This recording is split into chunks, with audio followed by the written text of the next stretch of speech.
And back to our top story now. North Korea has fired a short-range missile off its east coast. If confirmed, this would be its sixth launch since Monday's nuclear test. Well, for more, I'm joined live now by Charles Vick, who's a senior technical analyst at globalsecurity.org and an expert on North Korean missiles. Thank you so much for joining us. Now, why so many launches in such a short time, do you think? Well, this is typical of their springtime or summertime and fall time military exercises, which always seem to be lately timed with their geopolitical statement to the world.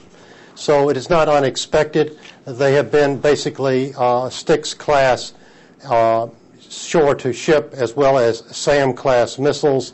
We haven't seen the larger class missiles yet come from the East Coast, but that may be in the offing. In relation to the West Coast on the Yellow Sea, we've been seeing them prepare for missile launches for many months now, so that is also expected.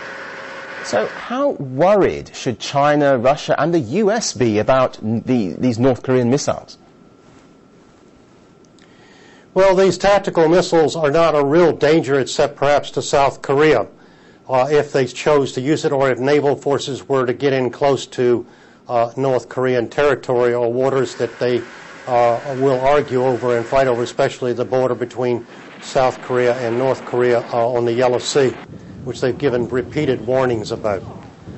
Otherwise, you have the nuclear weaponized few no-dung Bs and no-dung As that are actually weaponized in North Korea. They actually only have 5 to 7 nuclear weapons at this time, with one that they've already detonated, so it's one less. But with the recycled plutonium coming out of the spent fuel rods of the reactor, I think that eventually they will have as many as 8 nuclear weapons, which are actually weapons of last resort. So I guess one has to say that North Korea knows the limits of how far it can go, and the West or the rest of the world is certainly aware of the limits of what they can do. And as long as each one stays on the proper side of the line, not crossing that line, we won't see much more than what we're seeing now. You mentioned the rest of the world, so who is this saber rattling aimed at, the international community or a domestic audience? Well, I think it's both domestic as well as the international audience, i.e. the United Nations. They want to dictate to the United Nations and therefore the planet, where the planet has in effect said through the United Nations they don't want them doing what they're doing. They want them demissilized and denuclearized. And I think even the Russian Foreign Ministry is putting the pressure onto the North Koreans at last on this issue. It's a very important issue for humanity's sake. Regionally, they threaten anybody within 4,000 kilometers of their country's borders. That's a very serious issue. That includes Russia, China, Japan, South Korea, Guam, and other places of that kind within that range.